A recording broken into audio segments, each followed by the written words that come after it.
bon salaamaaleykum suma gars yi maa ngi leen di ziar waa Mbour TV di leen baalu àq ci weeru sell wi muy weeru koor bi ci année 2023 di ñaan yàlla nangul ñu suñu koor vraiment ñu tàmbali ko ci bismillahi rahmaani rahim àggale ko ci alhamdulilahi rabil alamin vraiment di ñaanal ñëpp jàmm. Bon man la Ibrahima Ndione le président fondateur de Mbour Sport Academy. Ñu nekk fii derrière la Brioche Dorée quartier Château d'eau Nord ñu yor fii benn centre boo xamante ni c'est internat et externat c'est mais au niveau international. boo ñu doon présenté kan mooy Ibrahima Ndione ci wàllu activité bon Ibrahima Ndione doomu Mbour la maa ngi dëkk Mbour juddoo quartier bi ñuy wax Diamaguène 1.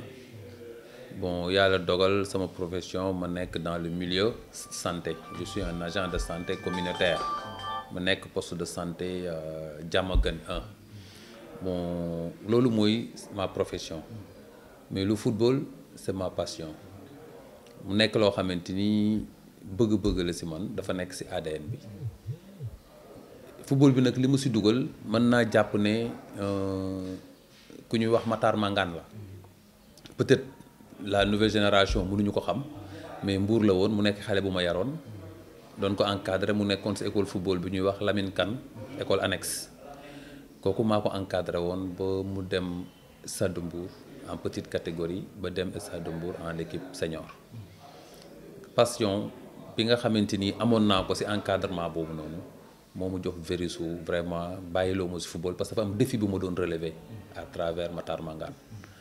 Bon défi boobu nag yàlla dimbali ma ci suturaal ma ci ba mu jógee Stade de Mbour dem douane mu dem douane jóge fa dem Metz bon vraiment mu nekk loo xamante ni satisfaction bu rëy laa ci amoon foofu laa jëlee passion football bi yoon boobu laa ko jaaralee léegi nag ci biir loolu Matar dama ko encadré ci quartier bi parce que nawetaan bi ñun moom moo ñu formé à travers ku ñu wax Pape Fall Niang ma kodd bon ñoom vraiment ñoom ñoo ñu formé bëgguloo ñu football ñu encadré xale yi ci koñ bi Matar dëkkoon ci koñ bi mais Matar mosul joué Super Rail bon parce que talaam permettre koon jamono yooyu mu joué loo ko Super Rail parce que Super Rail tolluwul woon foo xamante ni xale bi dafa mën a football ba génni coose laa ko yóbboon mu joué fa te yàlla def na foofu la jaarale yoonam ñu des ci biir quartier bi nag di encadré xale yi mais l'objectif moo nekkoon du woon nawetaan l'objectif dafa nekkoon xale yi dañu war a jaar ci nawetaan mais dañ ci war a am yoon pour mën a dem jouer ji championnat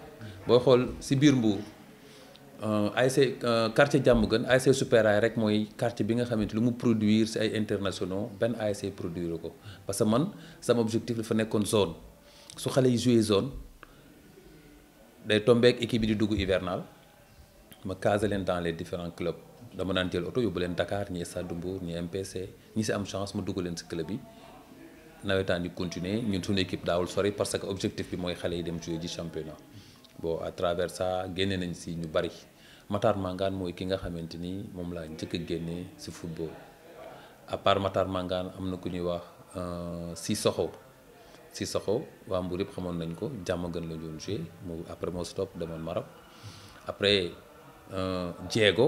Diego mu génni dem HLM dem GIA mais amul chance par la suite Ablaye Ndaw moo ci topp dafa génnaat Cheikh Ñing dafa génni ñoom ñëpp dañu demee sur le plan international Touré Thiam dafa génni sur le plan international Bato Daouda Diop dafa génni encore sur le plan international Maam Ousmane c'est pareil ñu mën nañ ci citer ñu bëri ñoo xam ne dama leen former ñu jaar biir Super Rail ren ay pro lañu. mais gis nañ ne fii ñëpp wala ci Sadio Mané. ñëpp xam nañ seen relation yi. waaw effectivement on avait de très bonnes relations Sadio c'est mon fils parce que moom moo mujjee booy xool bi may citer dama citer fu ñu commencé bon tu m'as marché sur la langue pour agsi wu ma ci Sadio Mané mais on avait de très bonnes relations Sadio mooy ki nga xamante ni moo mujjee. léegi nag Sadio ni ma encadré xale yi dans l'ASC moom noonu laa ko encadré mu joué Super Rail Mbour yëpp xam ko yàlla dogal fi ma jaarale yenn xale yi à travers Génération Foot fa laa ko jaarale yàlla def tey mu nekk un professionnel mu nekk koo xamante ni sur le plan international Afrique yëpp ñoom ñoo koy tiitaroo bon vraiment loolu mooy li nga xamante ni moo ñu gën a may ñu taxawal l'académie bi Sadio génnee affaire bi gën a jël ampleur parce que tamit tu ñuy wax coow li moom la parce que succès bi mu am si xale yi jot a génn kenn amu ko te li mu am c'est grâce à Dieu yàlla moom moo ko may ñu ne nag pourquoi pas du ñu jël affaire bi valoriser ko mettre benn structure benn entreprise en place permettre képp koo xamante ni tu es dans ce milieu nga bëgg sport ñu mën la jàppale pour demee tamit nga mën a nekk un professionnel. Actuellement nii booy xool ñun ñu ngi suñu fin de la saison ñu ngi préparer la saison prochaine en 2024 ci organisation bi sur le plan international dañuy liggéey ak suñuy partenaires yu nekk Burkina ak partenaires yu nekk Mauritanie ak ñu nekk Gambie dans la sous-région suñu partenaires yooyu ñoo ñu defal ay détection par rapport Mbour Sport Academy ñooñu noonu la ñuy ñëwee am na si ñoo xam ne tamit ñoom dañuy jaar si par téléphone Facebook comme ñun suñu programme si la ñuy jaar ñoom ak ñoom contact ñu mën a am seeni vidéo ñu mën leen évaluer ba xool ndax nañu mën a ñëw si Mbour Sport Academy nag étude la sport et métier parce que xale yi am na si ñoo xamante ni football rek la ñuy def ñooñu dañ leen di garder parce que seen talent lañ am nañ plan de carrière boo xamante ni demee mën nañu réussir si football bi mais dañu ne il faut xale bi jàng wala mu am métier wala mu boole métier bi ak football bi wala mu am talent ñu mën ko garder si football bi si métier bi ñu ngi liggéey ak Xamtik Centre mu ngi fi nekk Mbour si rond point Shell bi ak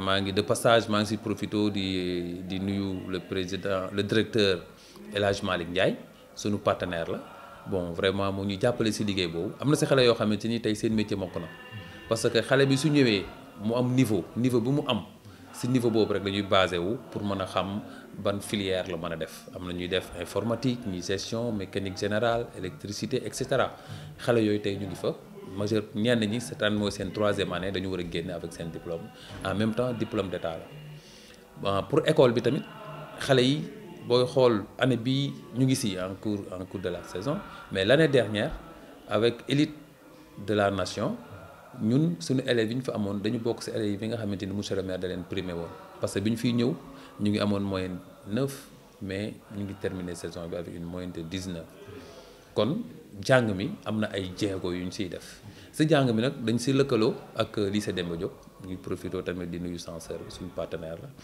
CM Grand Mbour CS3 école CALD Académica et élite de la nation moom mooy suñu partenaire bi nga xamante moo gën a taxaw ci côté privé bi bon di xamal ne daal xale yi ci côté boobu ñu ngi ciy góorgóorlu à travers monsieur Sène et Lom Sey ñoom ñoo leen di superviser ñooy ànd ak ñoom ñoo leen di accompagner ci loolu di leen jàppale pour ñu mën a réussir ci seen jàng. sant yu bëri dañuy ubbi dañuy woote test. fii. parce que mbir mi nii la demee parents yi initiative. non par test la parce que comportement xale yi daf ci am solo. ñun suñuy test sax c'est différent par rapport aux autres centres parce que booy xool yeneen centres yi ñoom dañuy woo xale yi benn jour start rek ñu testé leen libéré leen ñun dañu def ay tests de 72 heures ñun dañu jël par groupe bi 20 lañu 20 yooyu dañu nekk ak ñoom 3 jours ci 3 jours yooyu am nañ ay psychologues yu fi nekk am nañ ay sportifs yu fi nekk am na ay éducateurs yu fi nekk ci loolu la ñuy liggéey ak ñoom chaque matin théorie la ñuy def dans l'après-midi ñu dem stade. ci 3 jours yooyu nag ci la ñuy mën a xool performance su xale yi dinañ sam xale yoo xamante ni sax talent bi dafay des mais dañu xam ne ay intellectuel lañ demee mën nañu nekk dara parce que Mbour Sport Academy dafa war a génne ay président dafa war a génne ay chef d'entreprise dafa war a génne ay lépp loo xamante ni tey société bi daf ko soxla rek Mbour Sport Academy dafa taxaw pour ñu ànd ak xale yi ci domaine yooyu ñu mën leen encadrer moo tax dans les 72 heures daf ñuy permettre ñu jàng xale yi bu baax ba xam ñan lañ ci mën a tànn ñu mën leen accompagner avec les parents suñuy test noonu lay demee. pour l'instant bu ñuy wax dans l'académie Mbour Sport Academy dans le cadre général 150 xale ñu ngi fi mais nag internat bi 50 xale ñu ngi dans l'internat les 60 xale ñu ngi nekk dans l'internat léegi le reste les 90 ñoom ñu ngi def externat.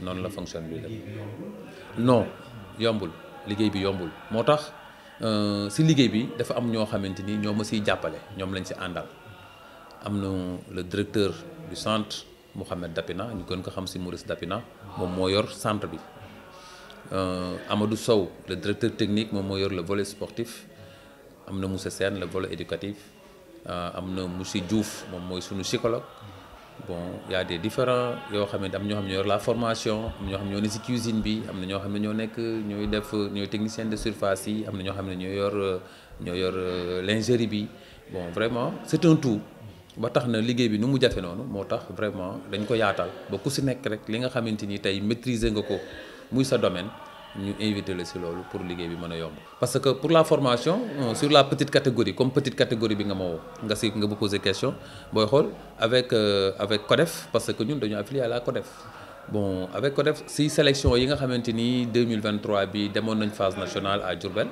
amoon na xale bu bokkoon ci sélection yi sur la petite catégorie muy U15 xale boobu tey comme équipe nationale tamit dafa nekk ci préparation pour organiser académie des U15 formation boobu xale bi dem na équipe nationale ba fii may wax ak yow mu ngi équipe nationale en U15 kooku c'est la formation de la petite catégorie.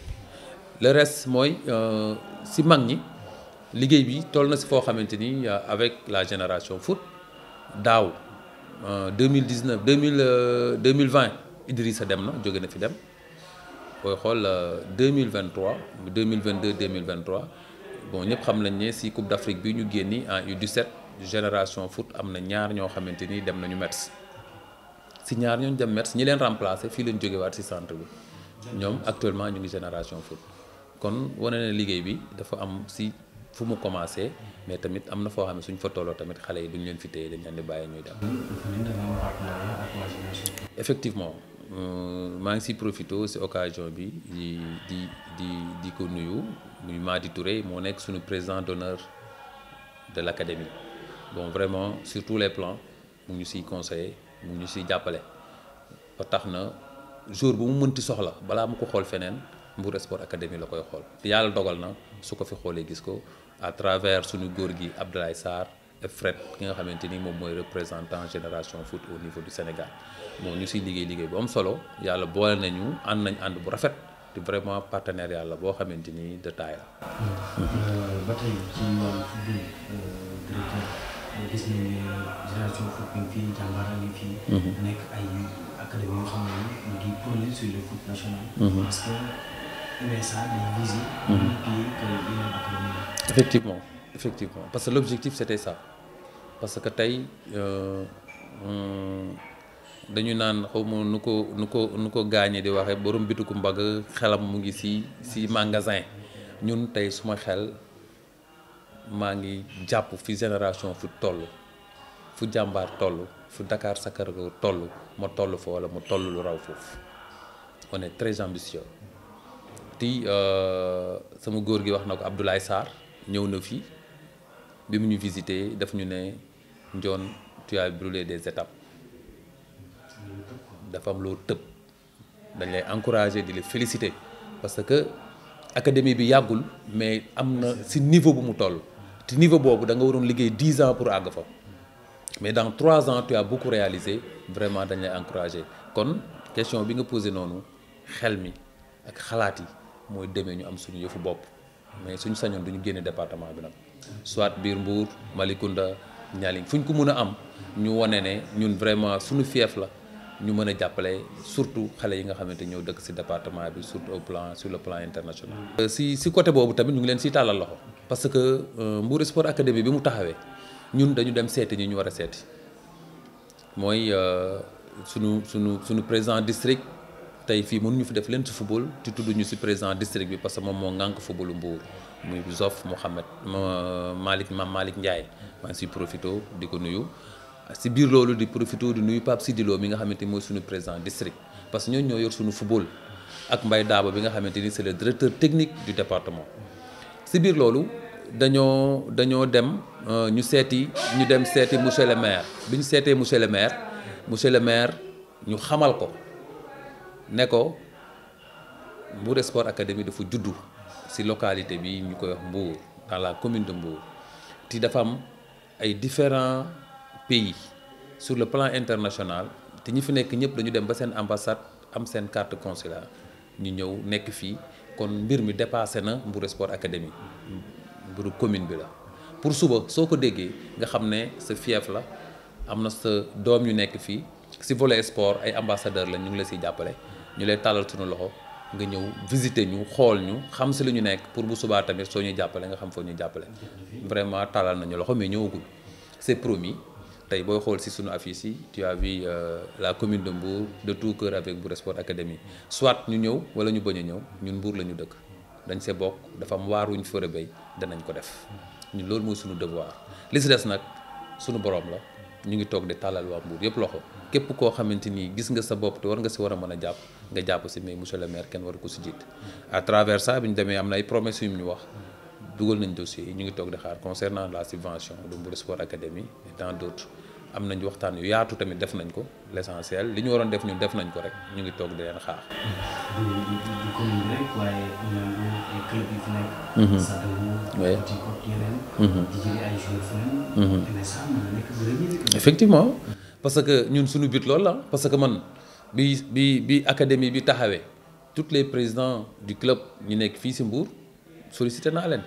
seen équipe yi ñu nag ñoom ñooy def ay évaluation balaa championnat bi commencé parce que ñoom équipe yi ñu footballal ñun day tombeek sunu xale yi ne fi ñu def ay évaluation ak ñoom bon si liggéey bi nag évaluation yi mooy xale yi ñuy footballal mu nekk ñu bokk si Mbour Sport Academy ku si benn président soxla soo ñëwee ñu jaar fi ñu war a jaar mu dénk la xale bi parce que liggéey bi noonu lay demee mais nag foog naa ne waa Mbour bénéficié wuñu si mais peut-être Demba Diop bénéficié wu ne si parce que am na ay xale yu fa nekk yoo xamante ni fii si centre bi lañu jóge mais CNEPS actuellement nii booy ni ñu def ak génération foot actuellement CNEPS mu ngi fa ñu ngi de passage maa ngi si profito di nuyu Javier agent la actuellement moom CNEPS bon si liggéey bi ñu ngi liggéey te mu ngi jël xale yi tamit mu ngi leen di dugal foofu pour le haut niveau international en même temps ñu ngi compétir en Ligue 1. conditions yi xaw na compliqué pour l'organisation de Mbour Sport Academy parce que conditions yi lépp c'est écrit parce que le football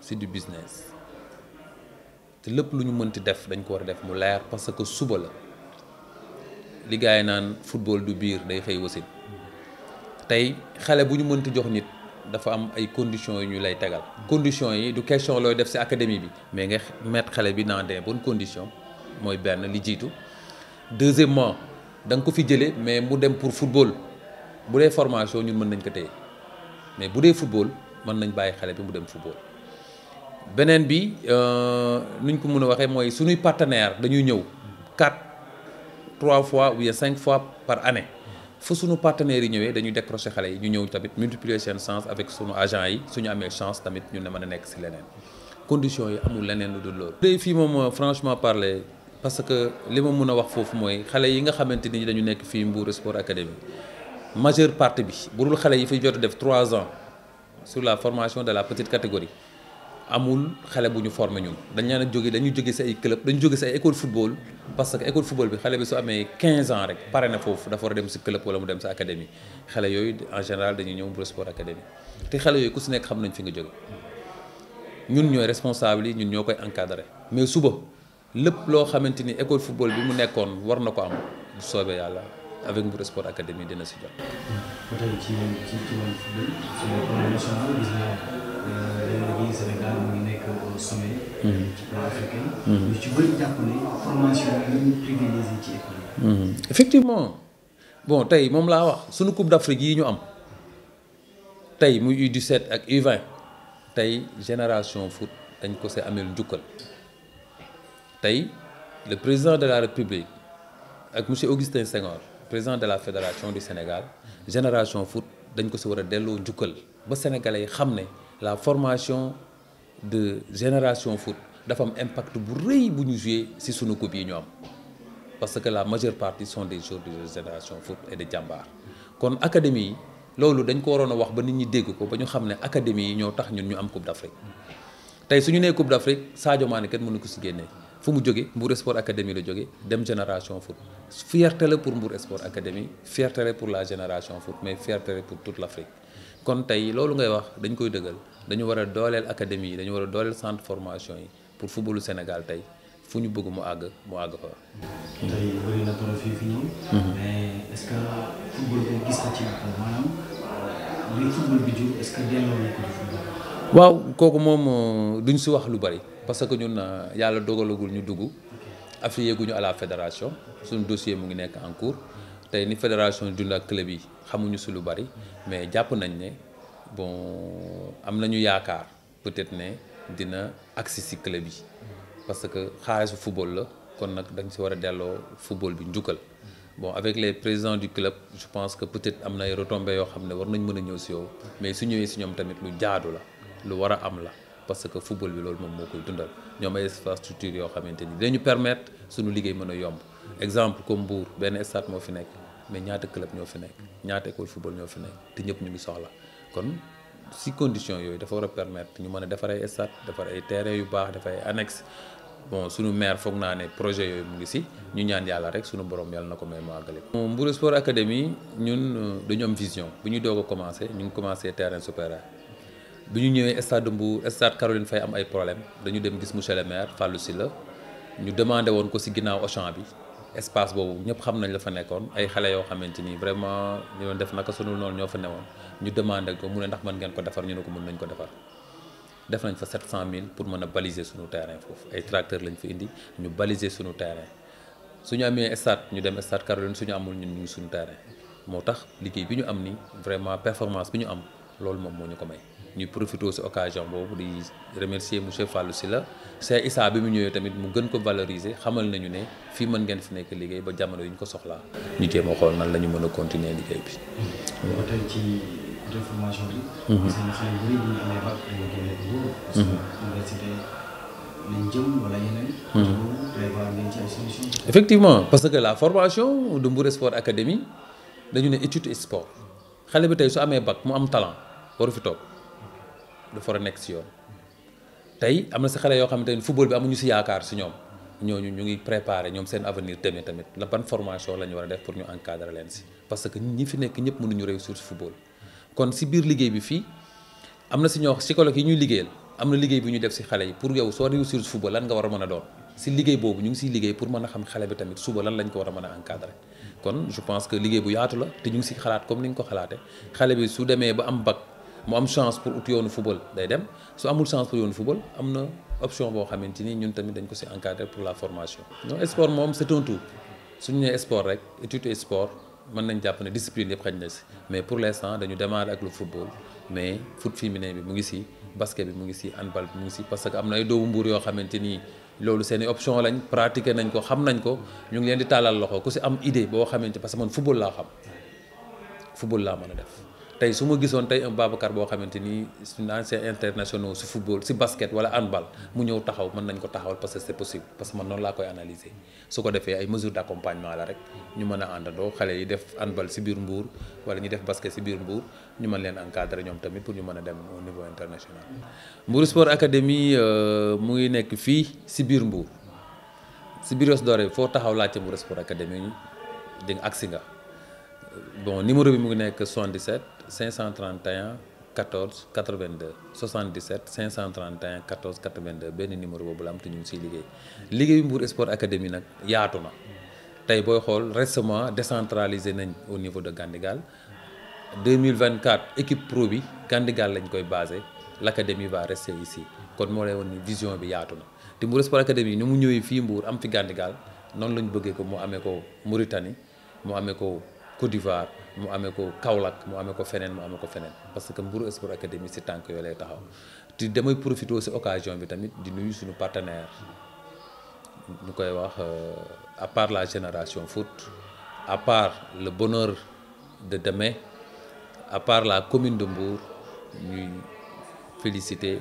Mixwell parce que dañu accompagner dañu jàppale indil nañu ay lot de matériel yoo xamante ni tey pour jàppale ñu si liggéey bi kon vraiment suñu amee émission bu mel nii yoon la ñu profité aussi remercier leen di ñaan suñu ànd yàlla na nekk ànd bu sax boo ku si nekk lu muy sént si moromam mu gis ko beneen bi effectivement partenaires yi si la bokk parce que football bi mënul dem te amul sponsor ñoom suñu sponsor lañ te am nañu entamé nañ suñu programme pour l'année prochaine 2023 2024 li nga xamante ni jumtuwaay ñu war a liggéey ñu ngi siy préparé pour loolu beneen bi le bonheur de demain ay partenaires la ñoo xam ne ñu ngi France li nga gis fii si matériel muy fauteuil table bureau et cetera yooyu tamit ñoom ñoo si dugal seen loxo ñu ngi ñu siy jàppale te ñu ngi préparé 2023 2024 pour beneen matériel boo xamante ni tey ñu ngi ñu koy indi kon bon à travers Mbour Sport Academy vraiment ñu ngi leen di gërëm di leen sant di ñaan yàlla rek projet bii nga xam ne ñun ñëpp bokk nañ ko suñu borom may ñu si lu kawe suñu njort jërë ngeen jëf.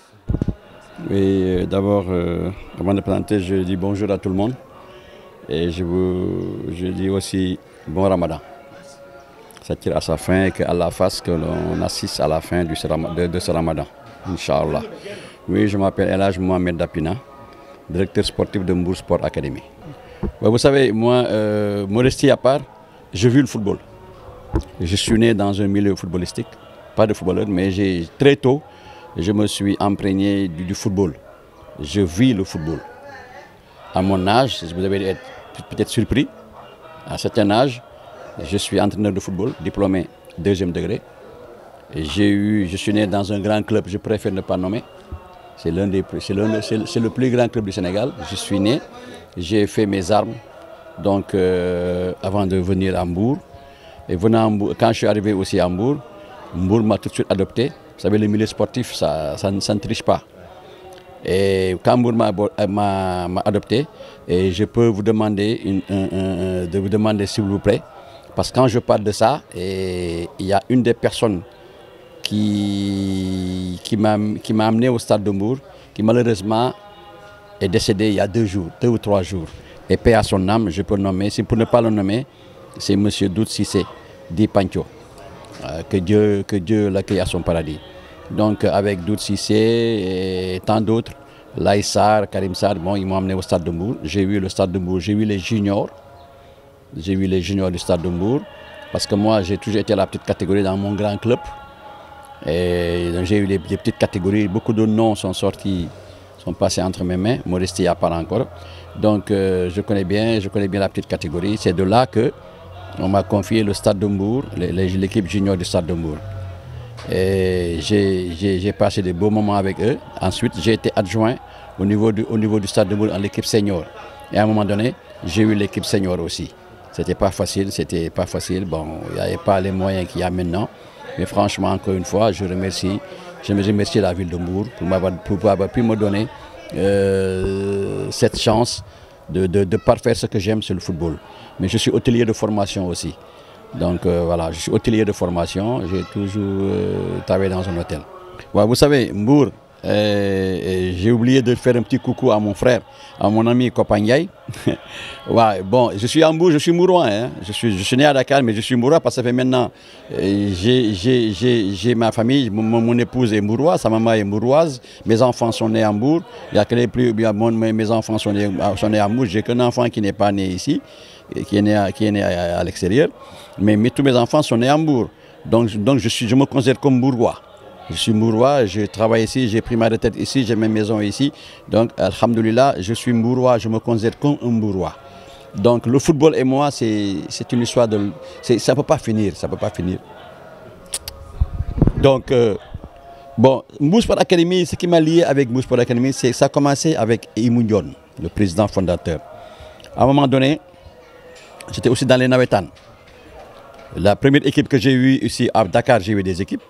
L'ASC Babap, Mbolo, l'ASC, comment dirais-je, on appelait ça Ndumbelan, qui est devenu Disso.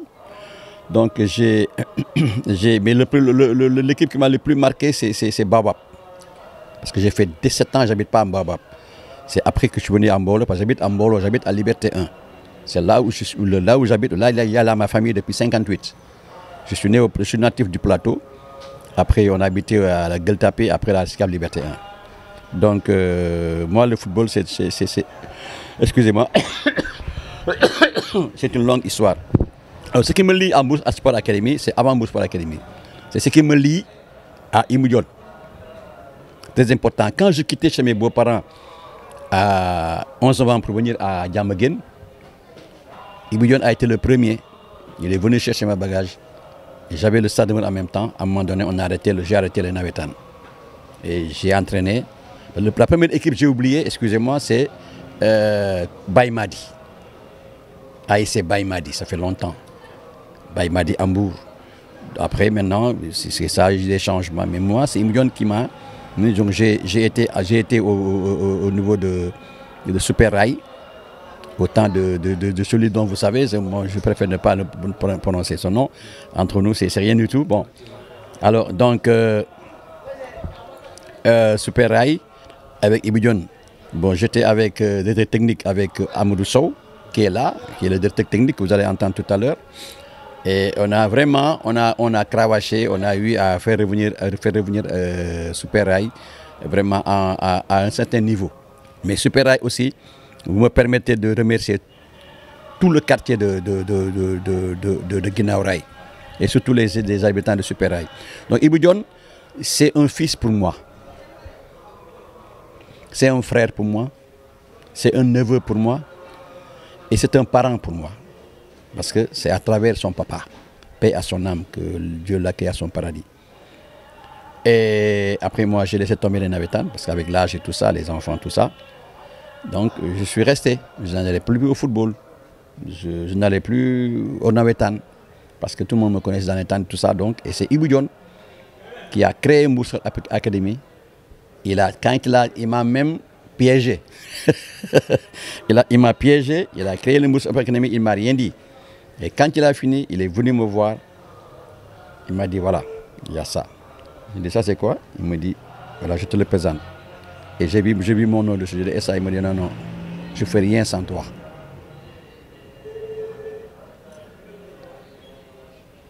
Et quand j'en parle, je suis ému. Très, très ému. Parce que c'est quelqu'un qui m'aime beaucoup, c'est normal, mais qui me respecte et qui ne veut pas qu'on me touche. Et quand j'ai vu le nom de Amadou Sow, j'ai dit, tiens, on reconstitue notre staff. Donc, je suis venu comme ça, sans délai de penser. Depuis lors, on est ensemble. Je dis, mais à une condition.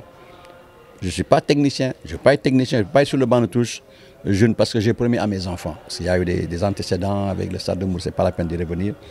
Donc, je n'ai pas de banc de touche, pas de directeur technique, donc je préfère. Il m'a mis directeur sportif. Et je suis le chargé de communication de Mbour Sport Academy, en même temps. Donc voilà, si vous voulez, si j'ai été un peu long, je suis désolé, mais c'est ce qui m'a mis à Mbour Sport Academy. Il m'a confié la direction sportive. Vous savez ce que ça veut dire. Bon, vous savez, mais ça, c'était pas facile. Hein? On est dans notre 3e année, je crois. Bon, c'était pas très facile, mais nous, avec l'expérience en tant que technicien que nous avons avec Amadou Sow, et que aussi Ibu Dione a l'expérience. Parce que n'oubliez pas qu'il a frotté les bancs de touche. Il a été président sportif de Super Rail. Super Rail. Donc, il s'y connaît. Et vraiment, franchement, moi-même, quelquefois, il me surprend. Ses réactions technico-tactiques, il me surprend. Mais c'est quelqu'un qui est intelligent, qui suit, et vraiment, on collabore ensemble. Et quand il a envie de dire quelque chose, il vous le dit tout de suite. Moi, c'est ce qui me plaît en lui, surtout ça. On s'entend bien avec Amadou Sow. À notre âge, nous, on devait rester chez nous, mais on se permet, et vous ne le verrez pas, à notre âge, des gens, des personnes âgées qui vont s'occuper de nos activités. Parce qu'il y a quelque chose. On est venu, il y a quelque chose, c'est quoi? C'est l'avenir des gamins. Surtout ça, nous, on veut former des hommes. C'est ma première chose que j'ai faite. La première réaction que j'ai, que nous, Mbour Sport Academy, on forme des hommes d'abord.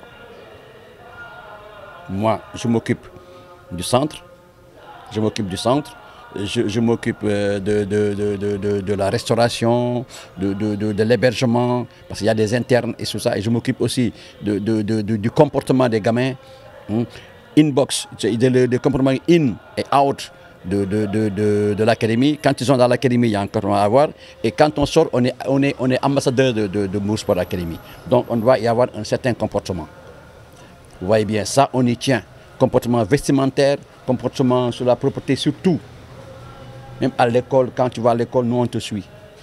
Bon, concernant les études des enfants, des gamins, je suis ça, peut-être un peu éloigné, mais je suis ça. Et je suis en train d'épauler M. Demba Sène qui va venir, qui s'occupe, qui est aussi enseignant, et vous allez l'entendre. Donc on s'occupe de tout ça. Donc, on est une famille, mais on veut former des hommes. nous, l'avenir footballistique, si on a le meilleur joueur, le meilleur gamin qui est là, et qu'il n'est pas correct, nous, vraiment, on le remercie. On appelle ses parents. Donc vraiment, bon, on est là pour suivre aussi, on le suit sur le plan médical. Vous savez, c'est moi le responsable, mais c'est lui, c'est son métier. Donc vous voyez, ils sont entre de bonnes mains. Franchement, et donc la famille Moussport Academy, vous allez voir, on travaille sérieusement et sans arrière-pensée. On n'attend rien. Personne ici n'attend rien du tout. Et sur fond propre. Personne. Donc vous voyez, il y a une bonne ambiance. Vous voyez, on a une bonne ambiance. Donc nous, on veut prouver quoi? On veut prouver que Mbour, parce que Mbour c'est un réservoir. Il y a beaucoup d'écoles de football. Il est temps aussi que les autorités s'occupent de ces écoles de football-là. Les académies aussi, qu'on formalise ces écoles de football en académie. Vous voyez bien ce que je veux dire? Mais nous, ce qui nous intéresse, c'est l'avenir du gamin. C'est qu'il soit demain un homme. Quoi qu'il soit, mais qu'il soit un homme. Dans tous les métiers qu'il soit un homme. Donc ils sont suivis régulièrement sur le plan sanitaire, sur le plan, comment dirais-je, des études. Même sur le plan de leur alimentation, on surveille tout. Donc les gamins n'ont pas le droit de faire certaines choses. Ils sont carrément réglés quoi. C'est-à-dire que, voilà quoi, on est une famille. Bon, ils dorment à l'heure, ils mangent à l'heure, ils sortent à l'heure, ils savent ce qu'ils doivent faire. Si quelqu'un qui déraille, on sait comment le gérer. On a récupéré beaucoup. Franchement, il y a eu beaucoup de récupération des gens et ça c'est positif. Parce que nous aussi, on est des pères de famille, on est maintenant des papis. Voilà, donc c'est ce que j'avais à vous dire. Et je crois que si on a terminé, je vous remercie, Mbour TV, et vraiment, et je vous encourage aussi. Bon, et on est à votre disposition, et sur le plan sport, sur le plan hôtelier, tout ce qu'il y a, je crois. Et vraiment, je tiens surtout encore à dire à mon frère Kopa Ndiaye, déwénati Balmark. À vous aussi, merci beaucoup. Salam alaikum, c'est Mamadou Keita, coach de U17, pratiquement. Avant tout, je tiens à remercier Bonheur de demain, plus Mixwell, ñi nga xamante ne moo ñu permettre tey jii ñooy suñu sponsor ñoo ñu permettre tey jii ñu gën a liggéey ci bi booy mën a taxaw quoi. Merci beaucoup. Liggéey bi moom c'est pas facile. C'est pas facile parce que tey jii on est en phase avec encadrement bi nga xamante ne il te bouscule te met dans de très bonnes conditions yi nga xamante ne da ngay mën a liggéey avec les gosses là. Vu la situation gosses yi nga yore nag c'est une préparation à longue échelle. Longue échelle là. Ce qui veut dire que on n'a pas quelque chose de facile. On a quelque chose de difficile nga xamante ne tegal booy sur les rails. Ce qui veut dire que tey jii c'est la formation. En guise moom la ñuy wax formation ce qui dit formation nee nga carrément éducation la éducation boobu mooy tax xale yi tamit ñu mën a dem de l'avant. Particularité pratiquement tey jii boo nee U17 formation la formation ce qui veut dire tend vers au professionnalisme professionnalité ji boo ko jëlee aussi mooy U20 mooy li ci professionnel ñooñu nga xam ne ñooñu la ñuy préparer pour compétition kon ce qui veut dire que tey jii foofu mooy particularité boobu fa la nekk parce que on a des U15 ñi nga xam ne ils sont à la formation ñu mooy les débutants pratiquement mais ñii pratiquement on les a préparés pour accompagner les autres là si mu tëdd U20 ñi nga xamante ñoo ngi beneen fenn pour le professionnalisme. Fa ñu taxaw pour relever le défi parce que on sait que carrément bon actuellement fii ça ne sera pas facile il va falloir que ñi kii parce que boo tey jii boo xoolee en Europe kenn formé tul parce que la formation c'est très compliqué dafa difficile léegi ce qui veut dire que fii ñu on a du pain sur la planche ce qui veut dire que la formation bu ñu koy former tamit ça sera pas quelque chose di nga xam ne dañ koy ñëw saxee dañuy jël suñu temps di former booy parce que di leen jàngal li nga xamante ne quelqu'un qui a des lacunes yaa ko war a teg sur des rails nga teg ko si yoon bi mu mën a liggéey xam ne carrément lii la nga xam ne bu ci jógee bu saa yu delluwee dinañ xam ne carrément kii liggéey na am na lu mu jëlee fee si centre bi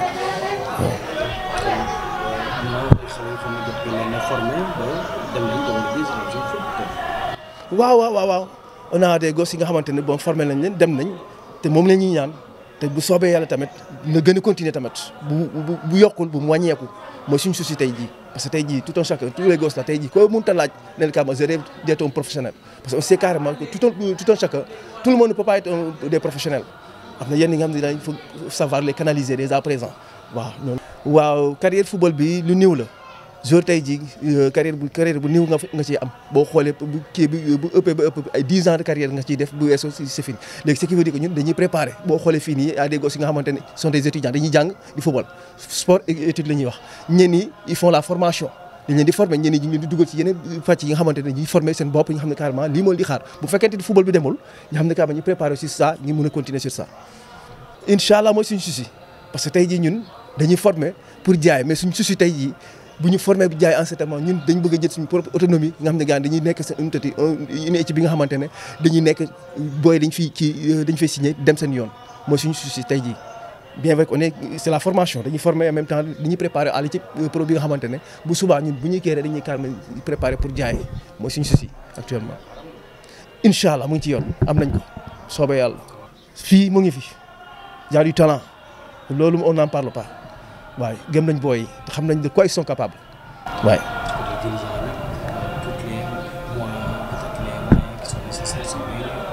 waaw bon peut-être dirigeants yi moom ñu ngi fi ñu ngi def seen kéemte lay kattan lu ñu mën ñu ngi koy def mais n'empêche bon les moyens nag ne suivent pas mais nag ñu ngi taaba ak li ñu amee ñu ngi koy ndànk-ndànk de toutes les façons daal parce que tout début est difficile mais avec le temps au fur et à mesure avec le temps dinañ permettre tamit ñun tamit gën a saisir mën a kii pour dem. waaw ñu ngi interpeller tout le monde ah toute autorité de la ville comme internationale ñu ngi xaar ñëpp en tout cas daal MSA est prêt à accueillir à bras ouverts ñi nga xamante ne sont là pour la bonne marche du football sénégalais particulièrement Mbourois pratiquement tey jii ñu ngi xaar ñëpp on tend la main à tout le monde ñi di xaar ne carrément ñu ngi talal suñu loxo di xaar ci subvention yi affaire yooyu gars yi mun ñoo jàppale tax ñu mën a dem waay. salaamaaleykum maa ngi tudd Enfali Souleymane Thiam jógee Casamance ñëw fii Mbour Sport Academy pour suivre sama passion. waaw man Casamance laa nekkoon. du coup sama mag moo basé wu fii à Dakar léegi ma ne woon ko ni ki dama bëgg intégrer benn centre mu ne ma je connais benn académie bu nekkee à Mbour bon du coup ñoom am nañu ay partenaires yi nga xamante ni mën nga si am chance am ci club bu mag nga mën a continuer sa parcours ma ne ko waa baax na léegi si la ma ne ni ki naa la intégrer Mbour Sport Academy après si laa ñëw fii nii au mois de janvier. waaw bi ma ñëwee bon. du coup lu ma gën a impressionné mooy accueil bi quoi bi ma ñëwee on m'a bien accueilli ñu traité ma comme fii laa dëkk comme si dama yàgg fii quoi bon bu ma ñëwee sentir naa comme ci famille laa nekk ñu jàppee ma comme seen doom seen rakk président bi aussi ñu jàppee ko comme suñu pap muy suñu mag lépp suñu lépp ci ñun waaw. waaw maay continuer di suivre samay études. di footballaale aussi. étude bi waaw si étude bi ñu ma si jàppale bu baax maa ngi ciy góorgóorlu di ci am satisfaction quoi. si j'en suis vraiment sûr ak MSA mun naa atteindre samay objectifs ci côté étude comme ci côté sport bi football bi mooy li nga xamante ne moom laa def sama rêve waaw ci loolu laa bëgg a réussir ñu ngi may jàppale si ñaari côté yëpp.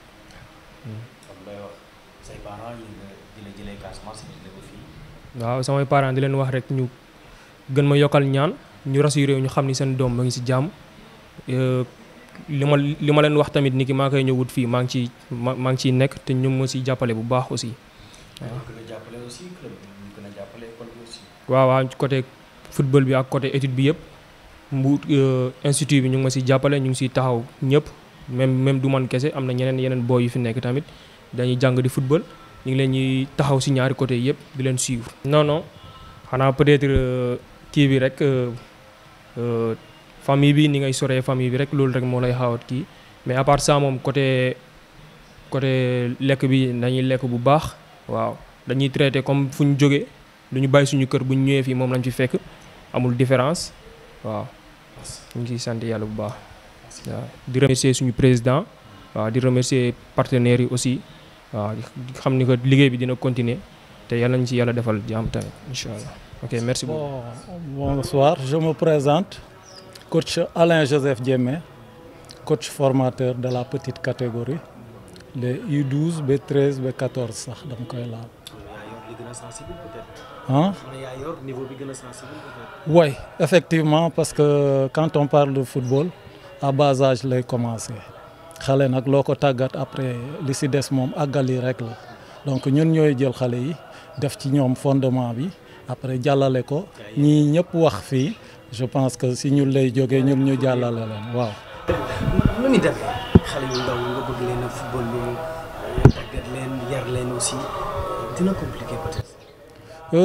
Dina compliqué mais d'une part déjà mën leen gérer parce que il faut nga mën leen gérer dañuy ñëw ak seen caprice ku nekk nag am na lu mu doon yow nag boo ñëwee ci loolu nga leen di bàyyi loolu ñu doon ñu jël li équipe bi doon te boo waxee équipe donc xale bi ak nu mu munti mun comportement mi ak caprice am après da nga koy defar pour mu jaalale ko ci équipe bi da nga koy yëgal ne équipe bi mooy base bi te tamit ñun bu ñuy liggéey du ñu xoolal loo xale yi trop ci victoire al kii boo leen ko teelee yëgal rek dina am ay tiraillement donc yow loo leen di defal à ce que lu mu mun a defar xaritam d'abord balaa moom donc là il parle équipe ah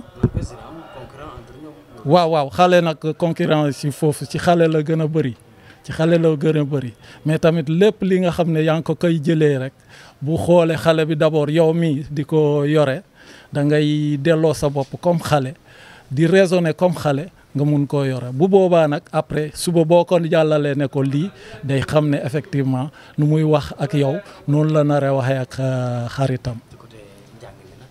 waaw ci côté jàng bi effectivement yëgal dañ leen di teel a yëgal ne xel bu nekk ci école moom moo nekk ci football donc su amee comme football dañu ne intelligence la en mouvement donc xale bi déjà présent bi mu nekkee xale nga koy won loo nekk intelligence boobu bu nekk ci ni muy footballé boobu moo nekk ci école bi donc benn bi la ci benn boobu nag ñaar yi yëpp mën na ko am donc tamit bu ñu gisee ne moom bëgg na football bi trop la bëgg yow nag da nga koy pousser à travers nu bëggaayam ci football bi nga jàllale ko mu bëggee noonu étude bi njàng bi waaw mais du participation kenn rek parce que nu ñuy wax tamit da ngay defar après bu génnee mu jël feneen ñëw indi yàq-yàq yi yow nag nga tameaat tame boobu nag ñu dañ ci am jot parce que on a largement le temps avec les enfants balaa ñu grandir ñu def ci moom maximum possible ñu am lu ñu bëgg. xale yu nekk ci internat bi par contre le fait que ñu nekk en groupe et puis nu nekk animation moo fay am bon xale bi du am jot yeneen buy nar a soxor si biti parce que day rencontrer xale yu nekk si biti te xale bu nekk si biti am na nu lu nekk lu mu ñëwee. xale bi mun na am ay tolof feneen mu ñëw mu indaale tolof boobu ci moromam dafay am feneen benn discrimination mu ñëw mu indaale ko ci moromam il est violent mais ñu xale yi ñuy regrouper doo am temps à être violent parce que benn groupe la ensemble ñëpp a ci nekk xam nga boo wéetee boo xawee toog bëgg a wéet sa morom ñëw cokkaas la dugal la ci fi nga xam ne dootoo wéet loolu rek wane na ne xale yi donc li ñuy def lu ne xam nañ ko parce que dañoo posé moo leen gën a arrangé parce que externat li ñuy wax ne garab bu nekk ci digg àll moo gën a protégé ko bu nekk ci yoon bi parce que ku yekk garab bu nekk ci yoon bi lu nekk mën na ko heurter looloo tax xale yi nekk nag ci mbedd yi tamit noonu la ñuy ñëwee ñun nag bu ñu leen jëlee sax dañuy remarquer yu mel noonu ñun c'est à nous léegi ñuy génnee yooyu voilà waaw di ko segg effectivement merci. Bonsoir, c'est Babacar Malick Sène, chargé des études au niveau du centre. En même temps, les financiers, trésorier, mais surtout il s'agit d'études qui est plus exactement. waaw école bi li nga wax noonu moo ci nekk c'est un peu plus important parce que même parfois tu vois des élèves yoo xam ne day ñëw fii ñoo xam ne duñu élèves bu ñu ñëwee fii on s'appuie surtout ñoo xam ne ay dañuy jàng ñoom ñu gën a mën a bëgg a jël que ñoo xam ne jànguñu surtout si un enfant parce que un enfant ne doit pas rester du matin au soir du matin jusqu'à vers 14h parce que ñoom entraînement c'est le soir kon donc suñu xëyee defuñu dara kooku c'est une perte de temps c'est pourquoi nous on préfère que ça qu'ils soient des élèves suñu xëyee jàngi suñu ñibbisee ngoon entraînement suivi bi yomb parce que am ñoo xam suñu jógee seen dëkk suñu ñëwee dañu jàpp dañuy xel football rek alors que ici même pays dafa ñu koy wax njàng bi avant les études c'est pourquoi suivi bu xaw a difficile la da ngeen topp école di xool seen absence yi est-ce que ñu ngi jàng ou bien jànguñu encore à la maison soo ñibbisee fii le soir suñu après entraînement retourne au niveau du dortoir table d'études toog fa di jàng encore da ngeen xool topp est-ce que ñu ngi jàng ou bien ñu ngi fa toog di fo. On a quitté quelqu'un pour le suivre au niveau des études suñ ñibbisee si ngoon suñ ñëwee si en jàng bi ku nekk sa niveau fi nga am problème nga approché ko mu expliqué la si je ne suis pas si il n'est pas là-bas moi je suis là-bas si je ne suis pas là-bas il y a un autre qui est là-bas encore Pape Ndione moom dafay dimbali encore si njàng bi parce que ñoom xam nga football bi c'est pas donné à n'importe ñëpp a si réussir moo tax c'est suñu njàng bi duñ ko fowee parce que daam fu ñu commencé ba yegg si fii imagine-toi quelqu'un qui a fait chez lui de CI jusqu'en 3e ñëw fii benn année mu def fi bëgg a yàq njàngam déjà à cause du football moo tax dañuy insister pour ñu jàng pas n'importe que jàng encore jàng pour am moyenne parce que soo fi nekkee mënoo am moyenne on te dit clairement kon da ngay ñibbi waaw am ay sanction fii chaque jour fréquemment ñu am boo ñu sanctionné à cause des études il y a plus de sanctions au niveau des études que au niveau du football am ñoo xam soo ko defee école soo ñëwee fii sanction day daan sa kaw sa moyenne am nu mu demee encore moyenne bi nga indaale ñuy fait de telle sorte que moyenne bi ngay am fii da koy ëpp bi nga indaale woon exemple am nañ un gosse année passée qui avait une moyenne de 9 en venant ici moom moyenne 19 la jógee fii centre bi fi mu nekk en son établissement et bu mu nekkoon moo fa jël était meilleur élève examen encore était meilleur élève du centre waaw. léegi xale nga xam ne waaw am na ñoo xam ne bu ñuy ñëw fi daf fekk ñu bàyyi jàng mais su ñëwee dañuy xool sa niveau bi nga am ak ban formation mën a def avec l'aide de tes parents maintenant on va voir qu'est-ce que tu peux faire formation électricité ou bien mécanique ou bien école formation bi ñuy liggéey ban filière la am avec ton niveau ñu xam li ngay mën a def mais on veut pas que reste ici du matin au soir sans rien faire. En tout cas ñu ngi jéem préparer le maximum possible pour ku nekk am à part football bi am li ngay def même métier bi am ñoo xam ne ils pensent à jàngi métier comme ay menuisier aluminium am na ñoo xam ne fii daaw 26 bu ñu ñëwee ils voulaient faire menuisier aluminium mais bi ñu ñëwee avec le centre affaire yu changé finalement wax dëgg mais nous on préfère que chaque le matinal bi kenn bañ fee des ñiy jàngi métier ñiy def formation ñiy dem école le soir dem entraîner parce que nous on forme pas des joueurs seulement mais nous voulons former des hommes et l'homme c'est tout merci beaucoup. salaamaaleykum man maa ngi tudd Maylut Ndiaye waaw maa ngi jógee Guinguinéo.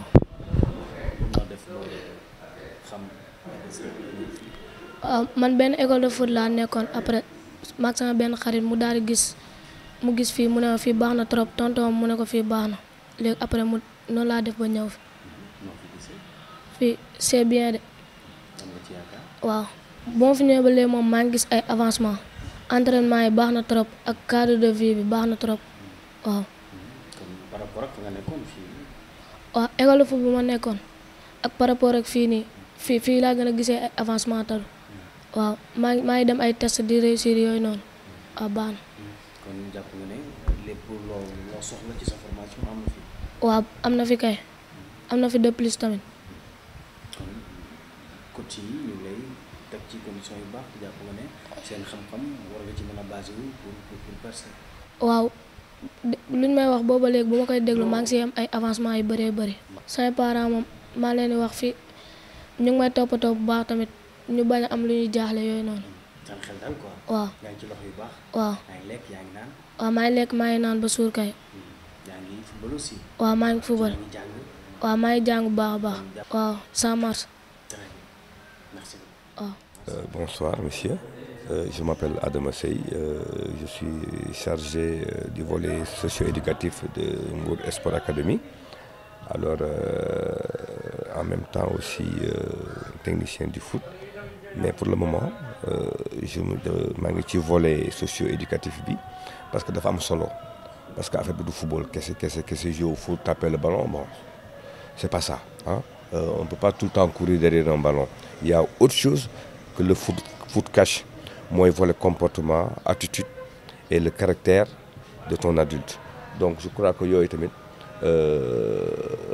lu am solo la c'est pas duñ ko gis mais liggéey bu rëy la ci suuf parce que quand même nit ki li ngay gis nii rek ngay mën a apprécier mais alors li ko caractériser nag donc mooy liggéey bi ñuy def au niveau du centre au niveau du terrain au niveau de l'hébergement donc volet boobu dafa am solo volet bu yaatu te dafay impacté wu alors ci vie wu xale bi bon d'abord je tenais à vous dire que dégg naa ñuy wax ni defar xale c'est difficile c'est pas difficile c'est difficile ci yow si t'as pas boo amul capacité pour mën a comprendre c'est quoi un enfant c'est juvénile un enfant c'est l'ado il tend vers un grand monsieur donc tout ça c'est des processus qui font que ça va trop vite et que l'enfant en ce moment soo amul capacité bi di ngeen def choc yéen ñaar ou bien nga dafa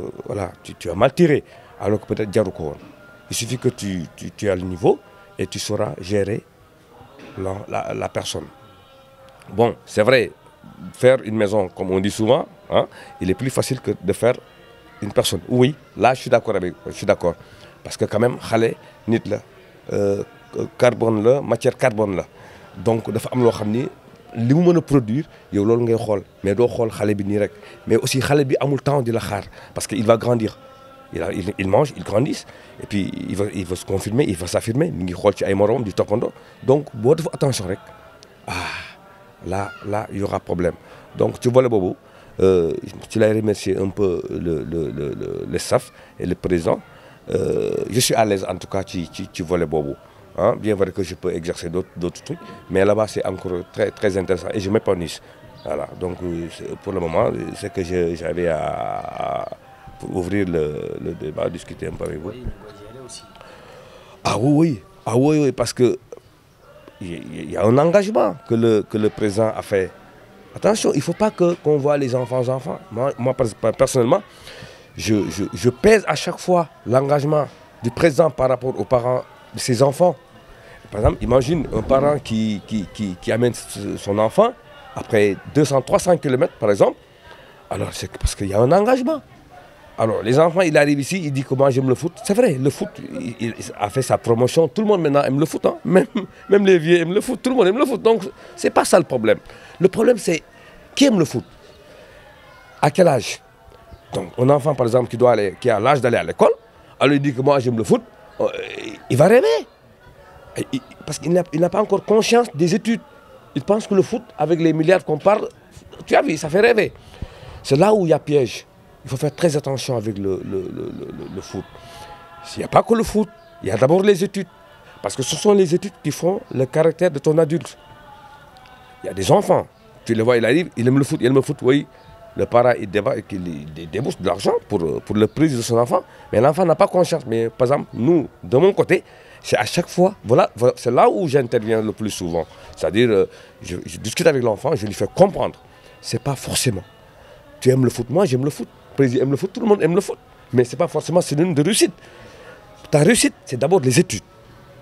Ton comportement.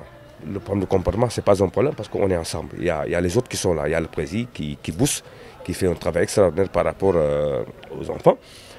Mais moi, je dis que pour être un très bon footballeur, d'abord, il faut être courtois, éveillé, intelligent, savoir discuter, savoir parler, comprendre les autres. Et pour comprendre les autres, il faut d'abord être un bon élève au centre, à l'école, faire de bonnes notes et bien apprécié par tout le monde. Et bien grandir. Eh bien, gëm leen seen bopp nit dafay gëm boppam. Vous êtes encore jeune man dama leen gëm je vous crois vos parents vous croient aussi yéen aussi gëm leen seen bopp lépp lu ñu leen fi wax lu ñu leen fi def c'est pour ngeen réussir. La réussite nag c'est pas forcément ballon bi mais étude demee am ñoo xam ne ëllëg mën nañ fi doon ay responsable doon ay par exemple ce que président est en train de vivre demee mën nañ nekk chef d'entreprise. Qui dit entreprise dit pluralité. C'est-à-dire c'est pas le foot, il y a industrie, il y a agroalimentaire, il y a le business, il y a gestion, même agent de jour, je sais pas. Tu peux même retourner pour avoir une équipe. Une entreprise parallèlement avec une équipe. Et tu sauras comprendre ce qu'on appelle la bonne ressource humaine. Parce que, affaire aussi, question de ressources humaines là. Hein, c'est pas parce que j'ai de l'argent, oui, tu peux en avoir, tu peux en avoir. Mais su fekkee ne mënoo jël ressources humaines bi, ah, là aussi, peut-être, mën na impacter wu négativement. Peut-être de suite, duñ ko gis. Mais après, voilà, c'est ça. Le Sénégal, lu sotti am borom la ñuy def quoi. Buy metti kenn du la kii, mais une fois que nag mu polarifié wu, alors les gens vont commencer à venir. Voilà. Bon, il y a un petit truc aussi que je pouvais ne pas magnifier devant mes collègues. Je voulais quand même remercier le président Ibrahima Ndione. C'est vrai, il n'a rien fait pour moi. Je ne le remercie pas pour moi. Il n'a rien fait pour moi. Mais par contre, il a osé monter une chose que je me retrouve aujourd'hui mieux que ailleurs. Il a réussi à monter une société qui est très intéressante et qui forme des hommes de la taille humaine à l'échelle mondiale. Vous voyez ça déjà? Quand je parle de ça, tu vois ce que ça veut dire. Lui, il cherche sur le plan social pour faire de grands hommes. Et je crois que ça aussi, je ne pouvais pas ne pas aussi le dire pareille occasion bu mel nii. Waaw di demander nag que quand même ku ko dégg na ko ñëw jàppale. Waaw c'est pas parce que du xaalis bi du parce que xaalis mais surtout volet moral mu dëkk ci dëkk boo xam ne aussi ay kilifa ñu ngi fi ki di kilifa nag c'est pas forcément sol grand bu rëy mais am ndombo tànk ci dëkk bi c'est ci biir Sénégal ñooñu dañ ko war a jàppale subventionné ko bu lu ñu am loo xam ne lu yokk dëkk bi parce que moom dafa bokk ci ku yokk dëkk bi li muy def nii c'est pas pour lui il l'a fait pour non seulement le département de Mbour mais la région de Thiès et généralement tout le Sénégal et l'Afrique et le monde. Donc je crois que c'est quelqu'un boo xam ni nit ñi war nañ ne aussi di leen informer xëy na teg aussi xamuñu ko parce que am ñoo xam ne gars yi ñoom volet politique la ñu xam mais xamuñu aussi tamit mënoo leen tirer xamuñu ko. Mais je crois que aussi situation yu mel nii yéen ñi mel ni yéen war ngeen ñu mën a dimbali dem approche bi pour permettre que ñu koy approcher parce que c'est un homme fier un homme digne il va pas commander di yalwaat du ko def il va pas le faire il est très digne il est très sérieux dafa gëm boppam.